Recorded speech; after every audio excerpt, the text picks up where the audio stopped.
नमस्कार दोस्तों। वेस्ट बंगाल की पॉलिटिक्स में आज बहुत कुछ हुआ, बहुत दिलचस्प घटनाक्रम हुआ।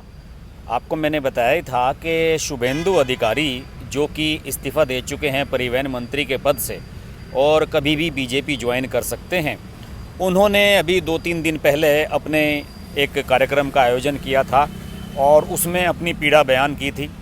और उनके बारे में ये कहा जा रहा है कि वो अमित शाह के आने के बाद बीजेपी ज्वाइन करेंगे यहाँ पर। लेकिन वो किस तरीके से टीएमसी से अलग हो गए हैं, इसका ताज़ा उदाहरण ममता बनर्जी ने खुद अपने कार्यक्रम में देख लिया।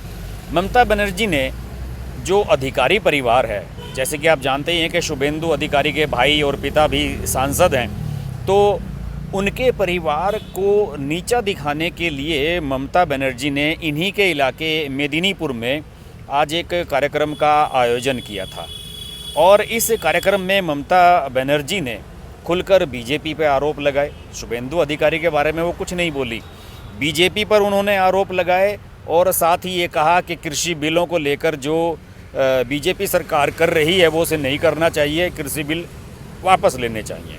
बहरहाल कृषि बिल पर बात ना करते हुए हम इस मुद्दे पर बात करेंगे कि ममता बनर्जी के सामने अब टीएमसी की जो अंदरूनी उठापटक है वो खुलकर सामने आने लगी है। इस कार्यक्रम का आयोजन उन्होंने जहां किया था वो अधिकारी परिवार का इलाका है, मेदिनीपुर से ये सब लोग जुड़े हुए हैं। और आप जानते ही हैं कि शुभेंदु और उनके पिता शिशिर अधिकारी और भाई दिव्येंदु और सोमेंदु ये भी रैली में नहीं पहुंचे।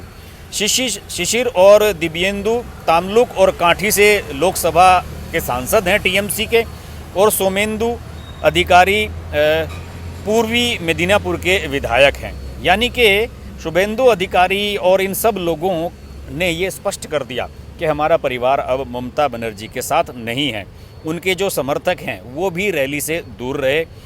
और ममता बनर्जी ने ये कहा इस रैली में कि तृणमूल कांग्रेस के पश्चिम मेदिनीपुर के सभी विधायक आज यहाँ मौजूद हैं और मैं टीएमसी के नेताओं के बारे में झूठ फैलाने वाले लोगों से कहना चाहती हूँ कि हमारी पार्टी सबसे अधिक ईमानदार है। हम भाजपा की तरह नहीं हैं जो विपक्षी दलों की सरकार गिराती है और विपक्षी दलों को तोड़ने का प्रयास कर रही है।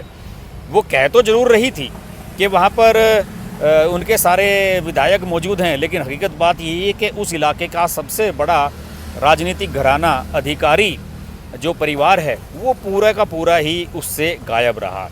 दूसरी ओर बीजेपी ने ज़बरदस्त एक प्रहार किया है ममता बनर्जी पर।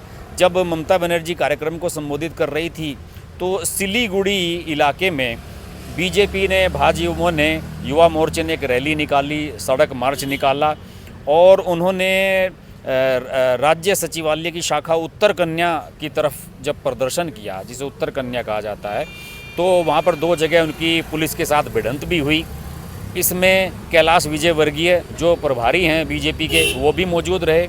युवा मोर्चे के राष्ट्रीय अध्यक्ष हैं जो बीजेपी के तेजस्वी सूर्या, ये भी मौजूद रहे। और इसके अलावा एक अन्य रैली की वो बीजेपी के प्रदेश अध्यक्ष दिलीप घोष ने की फुलबारी बाज़ार में, और उन्होंने कहा कि भाजपा के उभार से डरकर पश्चिम बंगाल की सरकार दमनकारी नीति अपना रही है। घोष ने आरोप लगाया कि स्थानीय प्रशासन ने लोकतांत्रिक प्रदर्शन को रोकने के लिए पूरे सिलीगुड़ी में कई स्थानों पर बैरिकेड लगा दिए। और 3 बत्ती मोड़ के पास दूसरी रैली का नेतृत्व जिसका विजयवर्गीय और तेजस्वी सूर्या कर रहे थे, इन्होंने घेराबंदी को तोड़ दिया, बैरिकेड्स को आग लगा दी और जो उत्तर कन्या सचिवालय है वहाँ तक वो 1 किलोमीटर की दूरी तक वो पहुँच भी गए थे। यानी कि बीजेपी ने फुल चार्ज कर दिया है वहाँ का माहौल। और ममता बनर्जी इससे खासी नाराज़ हैं। ममता बनर्जी के भाषण पर अगर मैं फोकस करूँ तो ममता बनर्जी ने कहा कि भाजपा जो है वो निजी लाभ के लिए विभाजनकारी नीति अपना रही है और सभी समुदायों के बीच वह राज्य कभी भी महात्मा गांधी के हत्यारों को मंजूर नहीं करेगा। उन्होंने कहा कि केंद्र की जो जन विरोधी नीतियां हैं उन्हें तुरंत वापस लें, और उन्होंने कहा कि बीजेपी के कुशासन को सहन करने या चुप रहने के बदले वह जेल में रहना पसंद करेंगी। उन्होंने कहा कि हम बंगाली गैर बंगाली राजनीति में विश्वास नहीं करते, दोनों हमारे भाई बहन हैं। हम भाजपा की तरह हिंदू मुस्लिम राजनीति में भी विश्वास नहीं करते। उन्होंने कहा कि उन्होंने ये भी कहा कि भाजपा बाहरी लोगों की पार्टी है और कभी भी भगवा पार्टी को बंगाल पर नियंत्रण करने की अनुमति वे नहीं देंगी। और उन्होंने कहा कि राज्य के लोग भी हमारे साथ आएँ और जो बाहर से गुंडे आकर यहाँ बवाल मचा रहे हैं उनका विरोध करें। इसी तरह की बातें ममता बनर्जी ने कही। बहरहाल अब इन सब बातों से तो एक बात स्पष्ट हो गई है कि ममता बनर्जी अब बौखला गई हैं और जैसे जैसे बीजेपी अपने कार्यक्रम तेज कर रही है यहाँ पर और धरने प्रदर्शन रैलियाँ आयोजित कर रही है, वैसे वैसे ममता बनर्जी बैकफुट पर आती जा रही हैं। और उनकी कमजोरी इस बात से भी उजागर हो रही है कि उनकी पार्टी के ही नेता उनका साथ नहीं दे रहे हैं। और जैसे कि मैं पहले एक वीडियो में आपको बता चुका हूं कि शुभेंदु अधिकारी के अलावा एक और मंत्री हैं राजीव बनर्जी, उन्होंने भी विरोध किया है टीएमसी के नेतृत्व का। उन्होंने ये कहा है कि टीएमसी में चमचों की सुनी जा रही है, जो एसी कमरों में बैठते हैं, जो काम नहीं करते हैं, उनकी ज़्यादा परवाह की जा रही है। और जो कार्यकर्ता दिन रात सड़कों पर उतरकर टीएमसी के लिए काम कर रहा है उसके बारे में कुछ गौर नहीं किया जा रहा है। फ़िलहाल अब मुझे स्थिति ऐसी नज़र आ रही है कि ममता बनर्जी को सबसे बड़ी प्रॉब्लम ये आने वाली है कि आने वाले समय में जबकि उनके अपने संगठन के लोग ही उनके साथ नहीं होंगे तो वो बीजेपी का किस तरीके से सामना करेंगी, ये एक बहुत बड़ा सवाल होगा। मेदिनीपुर में उन्होंने जो अपनी रैली आयोजित की, उस रैली में अधिकारी परिवार का नदारद रहना ये साफ इंडिकेट करता है कि अब जो टीएमसी की अंदरूनी उठापटक है वो अब लोगों के सामने उजागर हो गई है और इसमें कोई कहने वाली बात नहीं रही है कि ये कोई दबी छुपी चीज़ नहीं है। आपको पता ही है कि लगभग 4-5 महीने से शुभेंदु अधिकारी किसी भी कैबिनेट की मीटिंग में नहीं आ रहे थे और किसी भी सरकारी कार्यक्रम में हिस्सा नहीं ले रहे थे।